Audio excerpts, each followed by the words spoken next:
Hello everybody, this is Hammer Striker here. Today I've got a pistol on the table that there seems to be a lot of interest in. We picked one up a couple weeks ago, did a first look, and there were a lot of people interested in the follow-up of it. So here we are, we've got it on the table, we've taken it to the range, and we're going to do our review on it. The gun is a Ruger American, and it is chambered in 9mm. This happens to be the compact. The Ruger American full-size has been out for a long time, but this one is a little more relatively new on the market. So let's start out with, of course, making sure that we have a clear Ruger American, and we do. This gun holds 12 rounds in the short magazine, and it does come with a flat base plate that you can put it on it if you choose. And it also holds 17 rounds in the longer magazine that has a sleeve, as you see here. The sleeve allows you to go all the way down, or you can take the sleeve off and it'll fit in the regular Ruger American. So those magazines are interchangeable. We did actually run this without the sleeve and it ran flawlessly. You know, some of these guns without the sleeve, they'll have a tendency to hang up or jam. We didn't have any trouble with it whatsoever. The magazines are Teflon coated steel so that they do slide in and out very easily. I'll put one in there and you'll see it drops out. Now my hand hit it. If my hand didn't hit it, it drops out quite freely. So you're not going to have any problem getting the magazine out, and it even bounces pretty good with the spring, so it's going to eject the magazine nicely. But we had no trouble getting the magazines out and moving forward with it.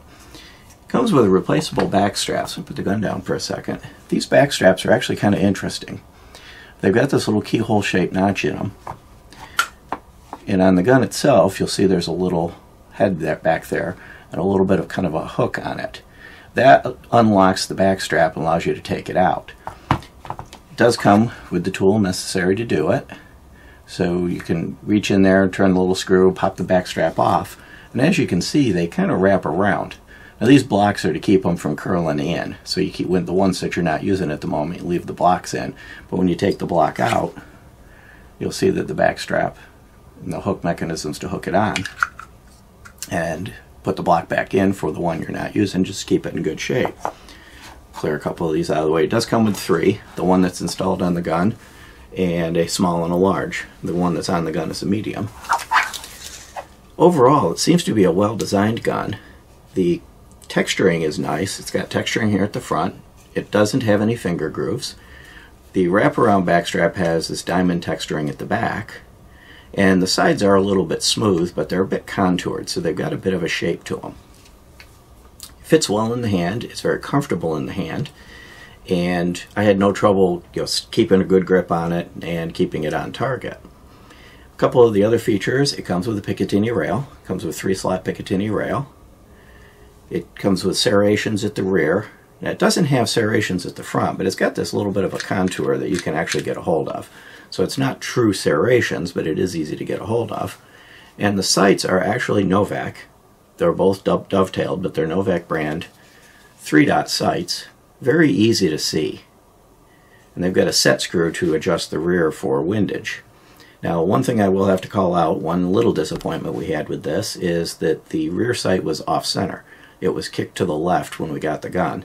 And the screw was tightened down very, very tightly, so it wasn't like it got knocked while it was in transit. It just didn't get tightened up correctly, or didn't get set correctly before being tightened up. So our first groups were a little bit off, but we fixed that fairly quickly and were able to move forward. Overall, it was reliable at the range. It was fun to shoot. It was easy to shoot well once we got the sights lined up so that we weren't hitting off to the side. The trigger on it is actually quite nice, with a little bit of take-up. Really short, crisp break. They advertise that it's less than a 1/4 inch break, and it's a 6-pound trigger. The reset is nearly all the way out. There's the click, and then there's some take-up before you're back on the brake again. So it's got a little bit longer reset than you might expect for how crisp and short the brake is. But it was still an easy to work with trigger. The trigger is a split trigger like the Glocks and several of the others, part of the drop safety mechanism. And this one does have a little bit of an interesting drop safety mechanism that we'll talk about when I get the gun apart.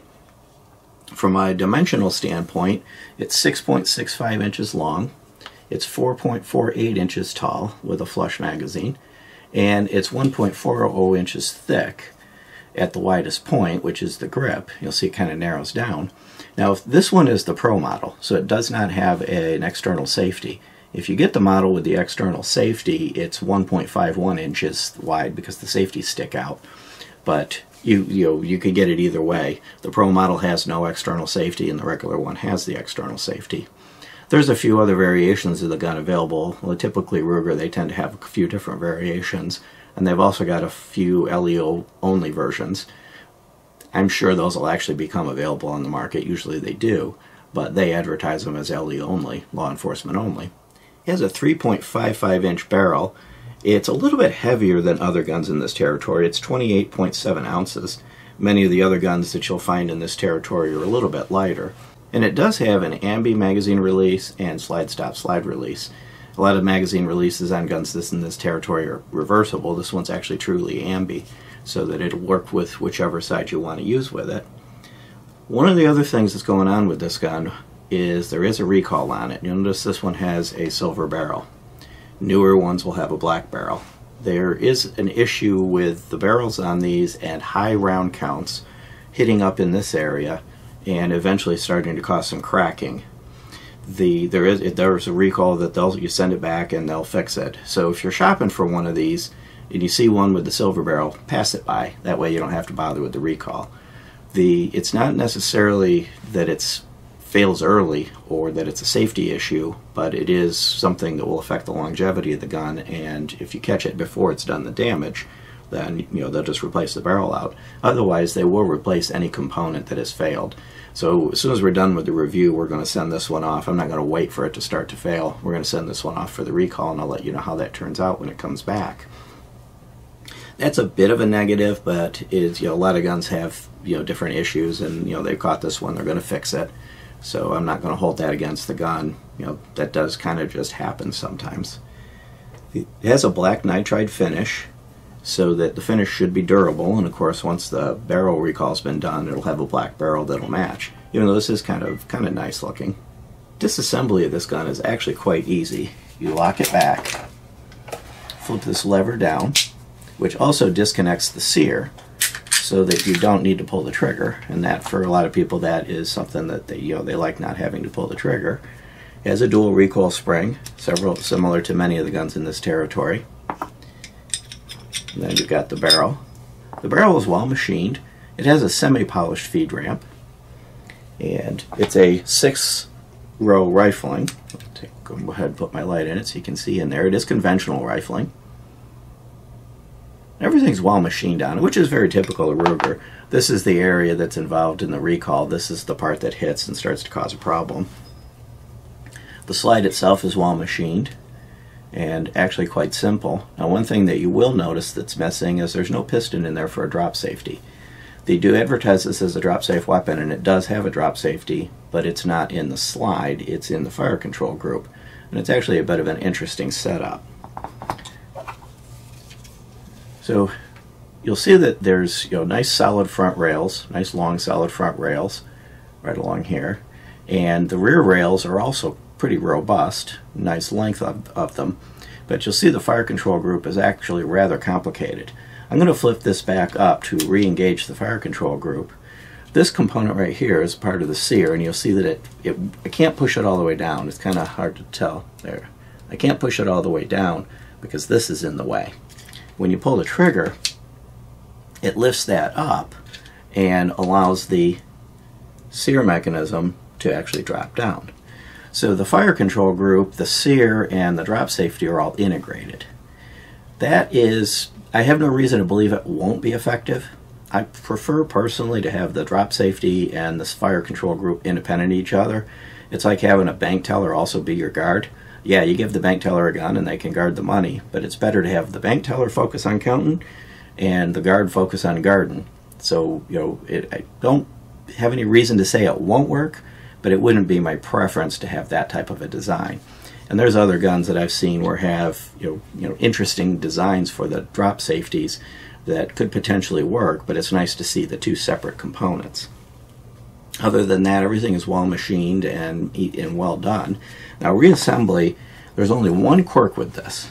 You drop the barrel in, It's very easy to get the guide rod not centered correctly. If you don't get it centered correctly, you won't be able to push it forward. It'll just lock up. You haven't done any damage, but you just pop it back out and recenter it. If you have it correct, you'll be able to push it forward enough to drop it down like any other. But I did notice this one quirk with this. If you don't have it turned just right, it doesn't want to go forward. And then you just line it back up and put this lever back down. Now normally you would not mess with this lever during the cleaning process. I did because I wanted to show you the drop safety. But normally the lever would still be down. You just slide it back together, lock it back, flick the lever up, and you're back in business. From a pricing perspective, the MSRP on this is $580. You can routinely find it on the internet in the low threes, so it's not an expensive gun by any stretch of the imagination. It's actually less expensive than some of the other competitors that would be out there. It's a little bit bigger than a Glock 26. It's a little bit smaller than the XDM 3.8 Compact, which has been discontinued. And it's about the same size as an FNS 9C, which I happen to have one of right here. And of course we'll verify that we have an empty FNS 9C, which we do. I'm going to put now I don't have the flush base plate on, so for comparative purposes when you're looking at this, you'll look at this part of the base plate. But when I set the two side by side, hang on a second, let me get this cleaned up a little. Got a little dust in the trigger group of this one. Much better. This had been being carried and didn't notice that when I was kind of dusting it off for the video. But you'll see when you line them up equal to equal, they're fairly close in size. The FNS is just a hair shorter in both dimensions, but not significantly. The trigger and trigger guards that are a little bit different in their layout, but overall they're a very similar size. When you put them side by side this way, the FNS is a little bit thinner, but again, not drastically, and you get the same capacity. Set them up like this. You can see it's kind of a bit more of a bulge in the grip on the Ruger American, but overall they're very comparable. The FNS can be had in the low 400s. It's a slightly more expensive gun. Similar capacity. It also has a 12-round magazine and a 17-round magazine with a sleeve. So this would be kind of one of the guns that you might be looking at. Now interestingly enough, the FNS has an MSRP of $659, but as I mentioned, it can be routinely had in the low 4s. So both of these guns currently can be had well below MSRP. That of course can change if we ever get into another crunch again where things become scarce. But right now you could really pick either one of these. Put this FNS aside. Overall, I do believe this would be a good choice. And I'll also take a look at it, show you what it looks like with the full-size magazine. You get a full 3-finger plus grip. Even if you got large hands, you're going to get all 3 fingers on it. So that you do have the luxury, like some of the others, of a well-done, well-executed extension that allows you to have at the range a full-size gun and in your pocket a compact gun, which is one of the advantages. Or you could also carry the extended mag for backup. So you've got an option for either one of them. One thing that I will note, we originally were looking at the Security 9. Both guns are in the same price territory. They're very close in price. And we found a Security 9 at a local store. It has the external safety, and we couldn't get it to work. We tried it, both of us tried it, the store clerk tried it. After a bunch of playing around, we were able to get the safety to engage. That was the issue, trying to engage the safety. But we couldn't repeat it. We figured, okay, if we got it just right, everything's aligned perfectly, it'll engage. We did try a second one, and the safety worked on another date, and the safety worked most of the time. So we had a few problems just playing with the Security 9 sitting there on the shelf in the store. This one worked perfectly right from get-go. Everything we did with it worked. So given the price being close, the Ruger 9, the American is a bit of a step up from the Security 9. So far my choice would be to grab this one because this one can be had without the external safety and didn't have any issues whatsoever. It just worked. And then the last thing I'll do before we wrap up is I'll put back this mag, and you'll see that with the pinky extender you get a full 3-finger grip on it. Now a larger hand might hang off just a bit, and of course with the flat one you'd get about a 2 1/4 finger grip because it would kind of come across right about there. Overall, it's been a fun gun at the price point. It's a good gun if you're looking for something inexpensive that's going to be reliable. Again, pick out one with the black barrel. Make sure that you're getting the updated one. And thank you to our YouTube subscribers, our YouTube viewers, and our Patreon supporters for supporting the channel. If you like our videos, please give us a thumbs up, subscribe, click that bell up there if you do, and have a great day. Thank you.